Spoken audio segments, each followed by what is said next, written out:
This lecture is about the ozone. Everyone knows what is ozone. Formula is O3. The structure, with respect to structure, I will write it this way. Ozone, there is a positive charge over here. Show this way.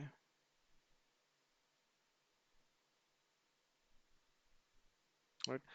So this is a resonance structure of this. You can also show it in this manner.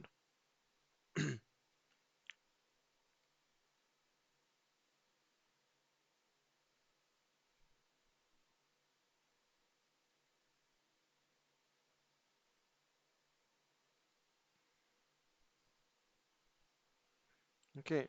Then the resultant one could be written this way. Okay, resultant one could be written this way. Means all the oxygen bond lengths are equal in that case.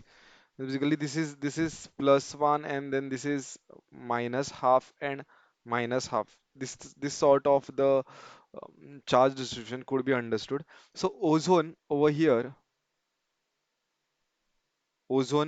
is a bipolar molecule.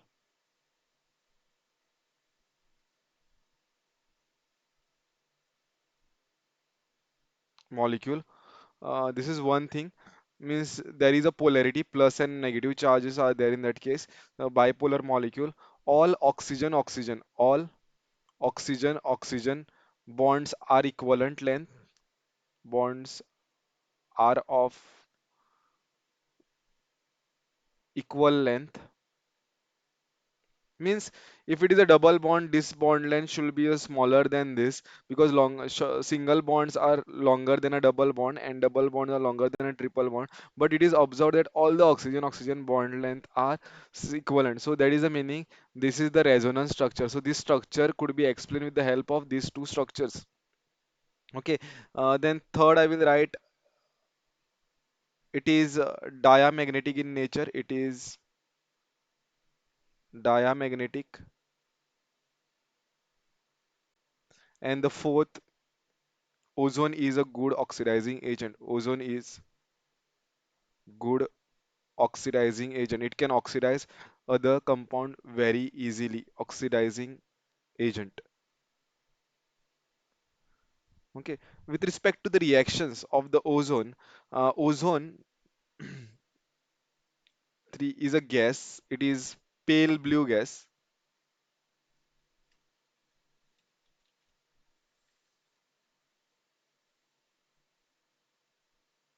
Pale blue. If you heat it, if you heat the compound, then color becomes white. It means it changes to, it remains O3 only, but if you heat it become color becomes violet, violet or dark blue. Okay, this is the property. Now next let us learn the preparations of the ozone. Preparations of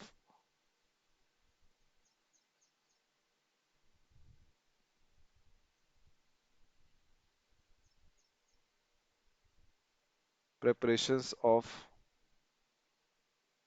ozone. So preparation is, take 3 moles of oxygen in a silent discharge.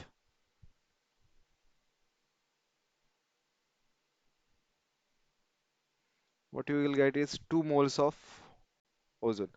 Delta H is positive. Delta H is positive means the process is endothermic, and it is non-spontaneous. Non-spontaneous means the process is not going to take place on its own. Non-spontaneous. Next, reactions of the O3. How it is going to react with the compounds, other elements or a compound. Reactions of O3. The first reaction is O2 reacting with NO2. What you get is N2O5.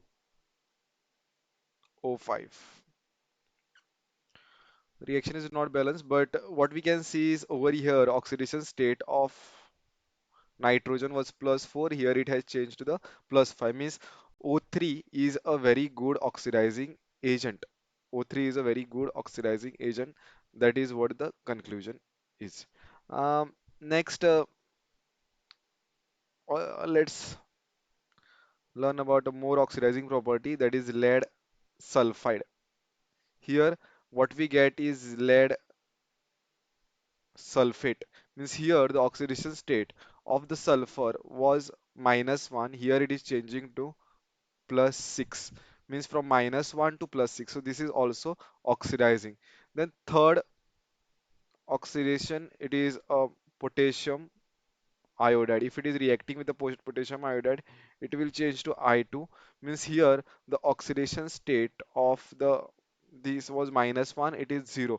Something changing from -1 to 0, this is also a oxidation because it is there is an increase in oxidation state. Further, if I react this with O3, what I will get is HiO3. This is a oxo acid of iodine.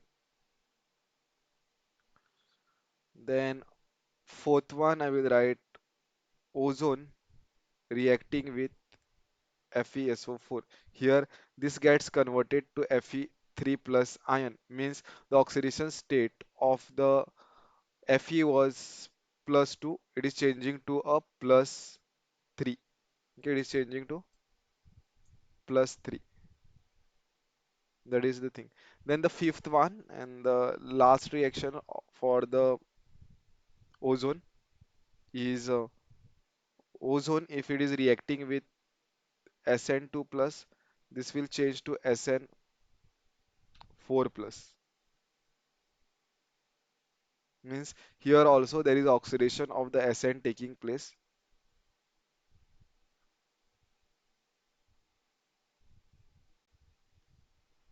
Here also oxidation of the Sn is taking place. Okay,